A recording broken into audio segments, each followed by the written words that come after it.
небольшой видеофильм. Ну, видеокамера у нас будет, видимо, не одна, поэтому фильм такой можно будет сделать для размещения на сайте РГО. Вот это то, что касается технического задания. Теперь я немножко коснусь истории чуть-чуть. Значит, ну, разговор о Печорской комплексной экспедиции начали еще, значит, в конце 2012 года. Зашел разговор о создании или формировании попечительского совета, и необходимо было под попечительский совет некую крупную достаточно программу. По предложению Виталия Николаевича вот была сформулирована идея вот этой вот Печорской комплексной экспедиции. Тем более, что 2013 год был юбилейный год академической экспедиции 1933 года под руководством Карпинского. Поэтому мы, ну вот, Виталий Николаевич и дальнейший совет такую программу начали разрабатывать. Но надо сказать, что 2013 год, я его назвал бы таким периодом наивным. Мы предполагали, что мы сможем арендовать какую-то посудину на Печоре, вот, и ну, достаточно комфортно прокатиться.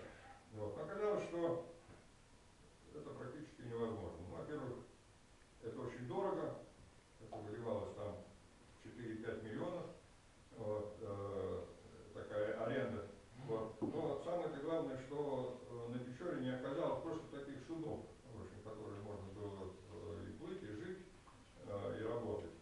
То есть транспортная составляющая на Печоре, она очень слабенькая. Мы подавали заявку вот на Печорскую экспедицию уже на 2014 год, потом вот на 2015 год, наконец получили. Ну вот я здесь карта, которую я представлял на докладе перед первым составом на первом заседании нашего попечительского совета. Но здесь обозначены точки, значит, работы в верхней части Печоры. Это вот наша экспедиция состоялась в 2013 году на Мань-Кукунер. Потом состоялись работы археологов Мурыгина, Белый год, правильно? Белый год. Значит, мы оказали поддержку ихтиологам Александру Захарову по теме, так, как называется, в общем,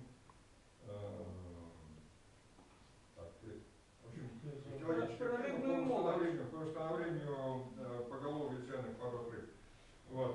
Но у нас работал, когда заявился Занько, такая туристическая большая у него была программа. Кстати, он тоже эту программу выполняет, у него подготовлена книга, вот,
там, потому что есть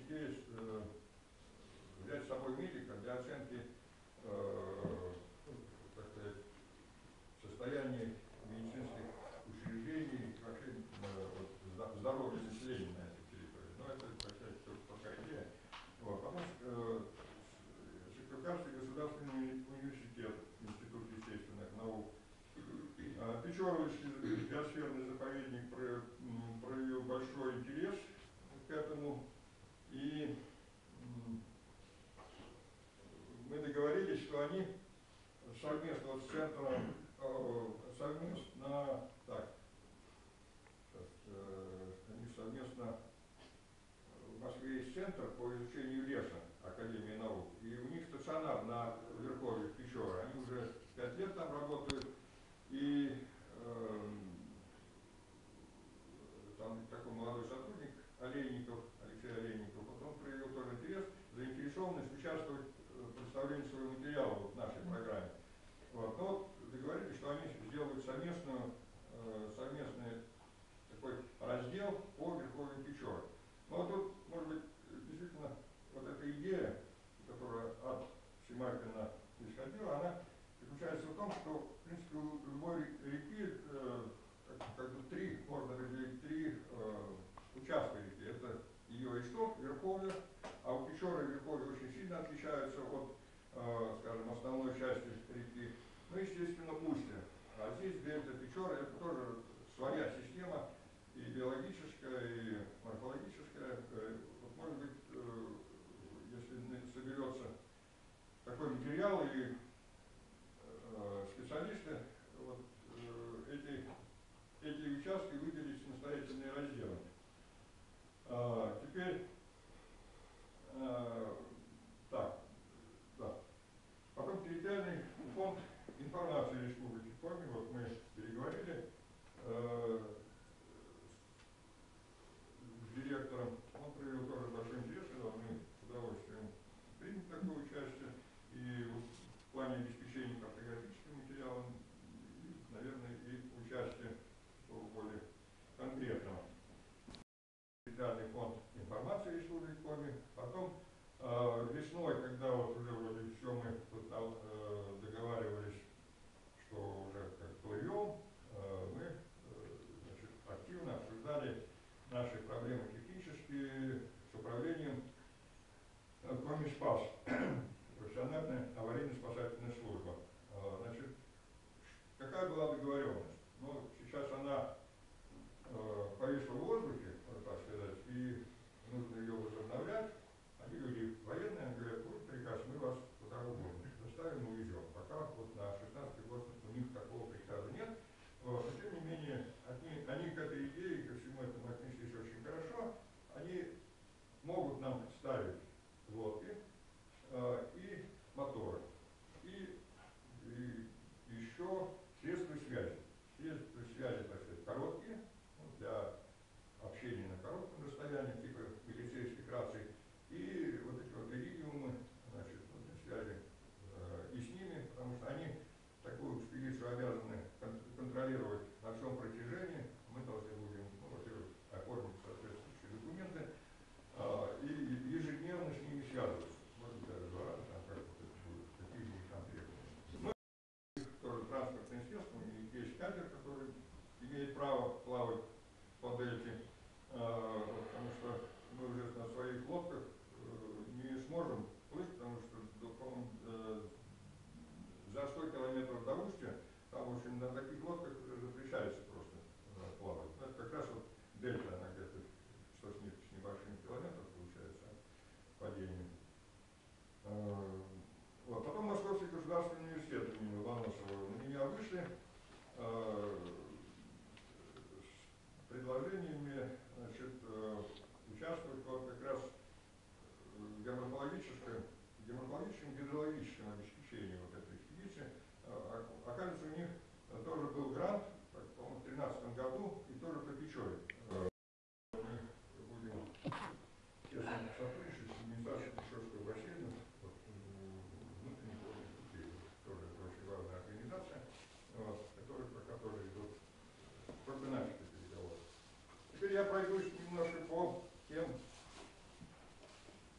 тем частным проектам, которые мне прислали участники, предполагаемые участники. Но понятно, что работа по такой программе, по реке, это наиболее важные вопросы природоведческие. Это гидрология, геоморфология. Вот, поэтому вот здесь как раз у нас возникли проблемы, потому что оказалось, что ни в университете, ни у нас в научном центре специалистов, которые могли и поехать, и сделать такую работу на современном уровне, нет. Я обращался вот к Рыжуку, бывшему нашему сотруднику, но он отказался, и вот как раз он через него, вот это с Московским университетом там. Вот. Но на меня вышли мои однокашники, казанцы. Вот, у них есть очень интересный сотрудник, довольно молодой, недавно защитивший диссертацию, Семенов Федор Владимирович, который работал вот практически по тому направлению, ну, по крайней мере, гидрология, геоморфология Канского бассейна, и защитил по этому направлению диссертацию. И очень интересует Печором, в общем-то, проектов. Но, значит, историю освоения и изучения территории бассейна реки Печора берется делать Владимир Иванович Щебин. Ну, известный специалист, у него много публикаций, Печора он тоже достаточно хорошо знает. Вот, археологи написали тоже емкую программу, тем более, что по оценке археологических памятников у них уже идет программа второй, третий год, да, вы его в Верховье сделали, да, Виктор? Вот, и они могут сейчас участвовать, пусть не полностью, но в какой-то части совместить свои интересы с нашими, вернее, хорошо это все согласуется. Подготовка раздела освоения заселения долины реки Печоры в древности и Средневековье пути, время и характер. Ну и современное состояние археологических памятников, естественно. Социально-экономическая характеристика. Ну, Тамара Евгеньевна написала Нижнего и Среднего Припечорья, ну, на этот год, но Верхнее Припечорье фактически уже сделано, потому что тоже была вот программа, поддержанная нашим отделением попечительным советом. И, конечно, в целом получается, если вот в этом году будет это сделано, Среднее и Нижнее Припечорье. Но для них такая особенность. И для социологов, экономистов поездка на лодке особого значения не имеет. Для них нужны выезды с тем, чтобы посетить населенные пункты, ну, все или частично, ну, все, конечно, вряд ли удастся провести анкетирование по определенной схеме. Вот, поэтому вот это вот направление, оно будет выполняться, и обязательно мы организуем такие отряды-сателлиты, что ли, отряды-сателлиты, которые в этом году вот эту программу выполнят. Значит, сюда же примыкает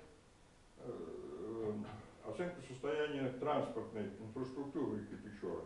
Но за это берется Жаков Александр из университета. И очень большой материал исторический у Королева Владимира Николаевича. Он мне приносил уже свой отчет 150-страничный, который был подготовлен еще в 80-е, да, годы он сделал. Вот. Очень интересный собранный материал, который, в принципе, можно издавать отдельной книгой. Но из такого материала, конечно, сделать выжимку вот такого исторического плана, как развивалась транспортная система по Печоре. Он сам речник транспортник, поэтому хорошо знает. То есть вот этот вопрос тоже. Вот. А Жаков, он едет с нами в экспедицию, и его задача, конечно, будет именно и оценка, и съемка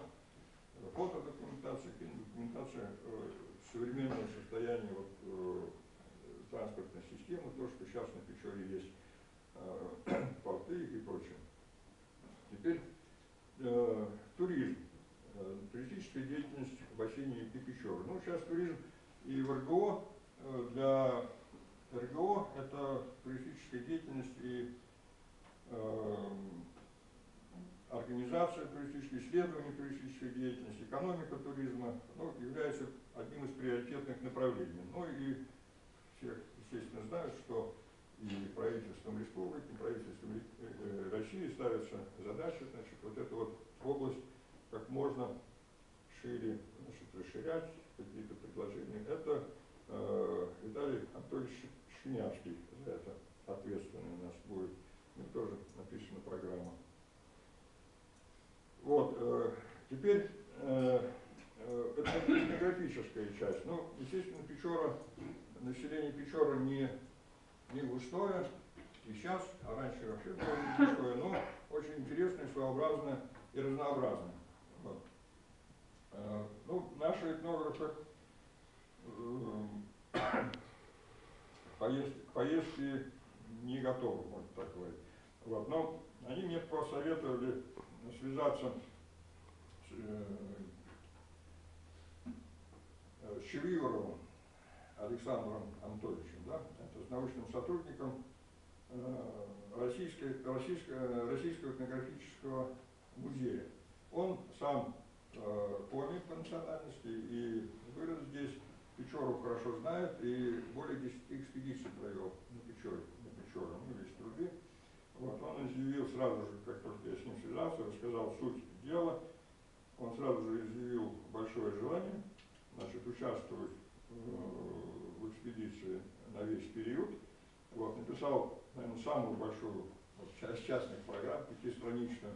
Вот, но не все приемлемо, у него, так сказать, большие свои интересы, естественно, мы все просто не сможем ни по времени, ни по средствам обеспечить. Но я думаю, мы с ним обговорим, договоримся, интересы соединим. Вот. В общем, человек мне показался очень интересным, заинтересованным. И самое главное, он знает коми язык, что немаловажно. У нас практически из участников, наверное, никто коми языка и не знает, что, конечно, не хорошо совсем. Вот. Так, ну, пожалуй, у меня еще на это. Вот я обзор тех предложений, которые мне поступили, я сделал. Что можно еще сказать? Так. Ну вот, я уже говорил, что по некоторым направлениям участие, собственно, в таком лодочном походе, оно не очень необходимо. Вот. А организация таких отрядов-сателлитов, это, конечно, дополнительные затраты и не такие уж маленькие. Конечно, тут в первую очередь мы вот будем самый необходимый. Вот у нас экономический, социально-экономический блок, нужно его обязательно закрывать. Тут мы должны по программе это сделать. Вот, другие отряды-сателлиты, вот очень интересные программы, вот, по частичной диалогии, по этнографии, я уже говорил. Вот. Ну, тут уже будем смотреть по возможностям. Статьи, которыми мы до сих пор пользуемся. Известие коми филиала ВГО, журнал. Известие коми филиала ВГО, да.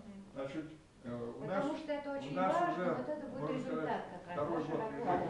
лежит уже, можно сказать, собранный материал для вот, известий, для начала выпуска. Вот. Но у нас то денег не хватает, то времени. Да, чтобы его нет, это нужно сделать обязательно, коль восстановили серьезную организацию. Материал у нас есть, вот для первого выпуска уже очень полностью мы можем страниц 150 выпустить.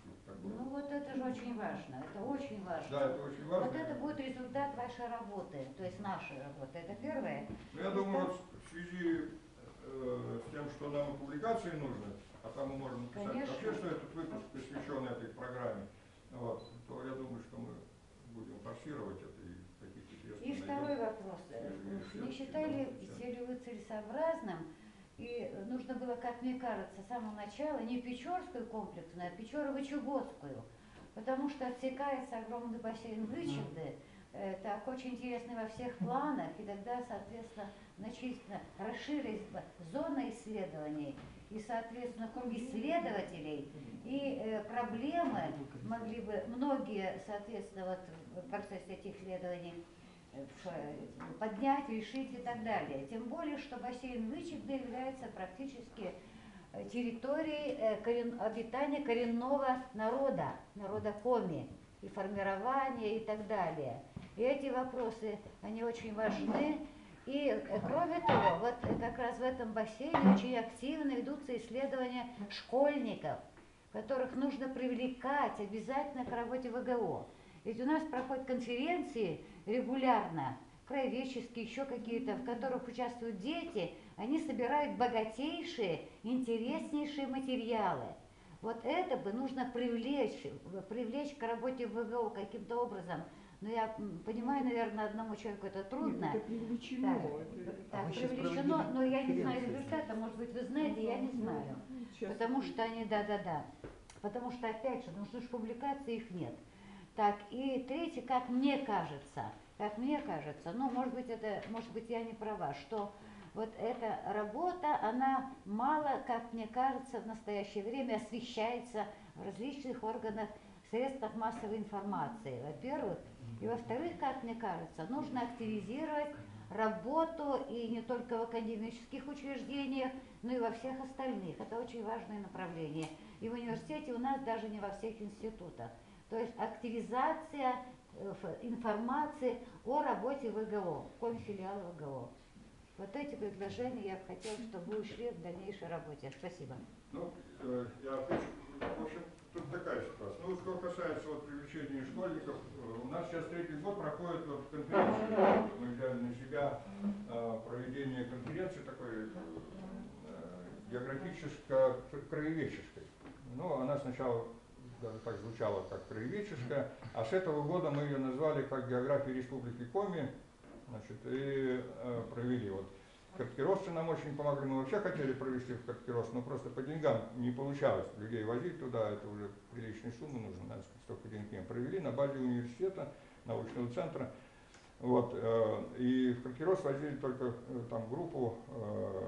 Вот. В прошлом году такая конференция была в Ухте, участвовало много школьников, учителей, вот, но не смогли издать. В 2014 году было издано, ну не материалы, можно сказать, тезисы, 2 брошюры были изданы, тоже там и школьники, и участвовали и учителя, и научные сотрудники. И мы каждый год будем такую конференцию проводить. Теперь, что касается освещения, значит, печати. Ну, у нас здесь такими волнами происходит. В 2013 году, когда только образовался попечительный совет, и мы готовились и приехали из экспедиции, ну, можно сказать, я и сотрудники другие, как говорится, с экрана не сходили, потому что приходили со всех каналов телевидения и почти всех газет, приходили, брали интервью, другое дело, что писали, что показывали. Иногда такую чушь, что было стыдно. Вот, но было очень много. Вот. В 2014 году поменьше было уже. Вот. В 2015 году, когда мы получили грант, я дал материал в регион, вот, тоже было интервью, вот, и потом мне было очень неудобно, когда началось вот это ожидание, ну, будет экспедиция, не будет, и я даже предупредил всех и своих знакомых значит, газетчиков, что, ребята, не обращайтесь, потому что я не знаю, что будет.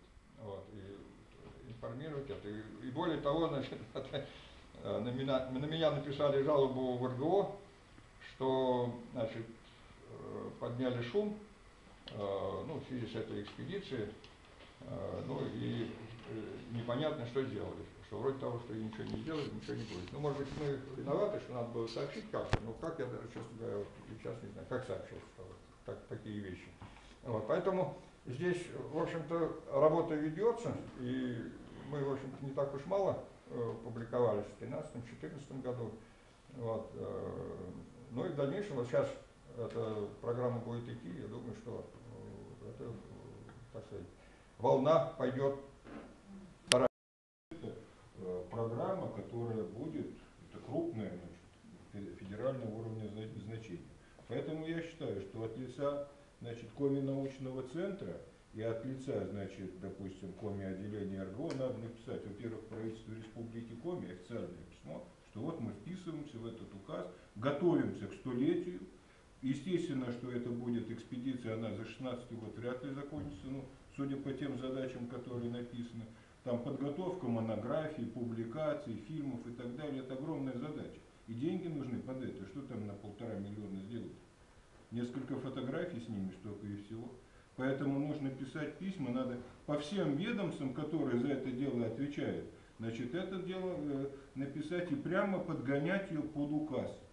Вот это, я считаю, обязательное дело. Давайте мы как-нибудь соберемся отдельно и просто пропишем, там, разделим те задачи, которые можно будет по ведомствам раскидать. Я думаю, что-то может взять на себя Минприрода Республики, это и самая большая федеральная, что-то можно по Министерству, значит, образования, что-то можно по ФАНО вытащить, но под это деньги нужны. И тогда она и получится как нормальная задача. А так и будем, как ты говоришь, там жалобы друг на друга писать. Завтра сможете это делать? Завтра нет. Не сможем, потому что завтра выходной, а выходной день все отдыхают. Михаил Борисович, мы тут вписывались, это, в 16-й год 95-летия, мы там вписывались в какую-то программу, но похоже там все, так сказать. Нет, Петр Петрович, ты давай мы с тобой свяжемся, мы, Ну, это же тоже это работа еще- отдельная, Понятно, она Борис, большая он работа. абсолютно Ну да, это правда. прав. Это нужно, Да, конечно, это, использовать. этим Я, надо честно говоря, заниматься не и знаю, не делить, знал это, делить что кто такое. зачем будет отвечать, потому что что-то можно по линии там, Академии наук, ФАНО, там, Минобраза, что-то по линии Минприроды можно вот там особо охраняемые территории всякие там, значит, геоморфологические и всякие другие дела пустить, что-то можно, ну то есть это надо раскидывать по задачам. Нужно встречу определить головой, поэтому я говорю, если завтра сделаете, а понедельник будем обсуждать. Ну завтра выходной день, я не буду этим заниматься в выходной день. Ну, давай потихонечку в течение хотя Не, бы ну это месяца сделать. сделаем месяц. Петр Петрович, можно мне слово? Вот я в продолжение этого разговора, поскольку так все к Петру Петровичу, понятно, что Петр Петрович действительно тянет всю эту лямку нашего географического общества, по сути дела, административный, плюс Виталий Щеневский. Вот я в уставе прочел, в прошлый раз говорил, что каждый член географического общества обязан активно участвовать в работе общества. Если люди будут активно участвовать, тогда можно какие-то вопросы решать. А понятно, что Петр Петрович с Виталием, они не могут же все решить. У нас уже давно этот вопрос стоит и в журнале, правда? Но кто должен редактировать, кто-то должен собирать, кто-то должен отвечать. А кого найти, это вот проблема, да, Петр Петрович? Да. Мы вот собираемся и не можем ни на кого позвонить. Значит, нужно, чтобы побольше активности было, чтобы приходили к нам и что-то на себя брали. Вот так.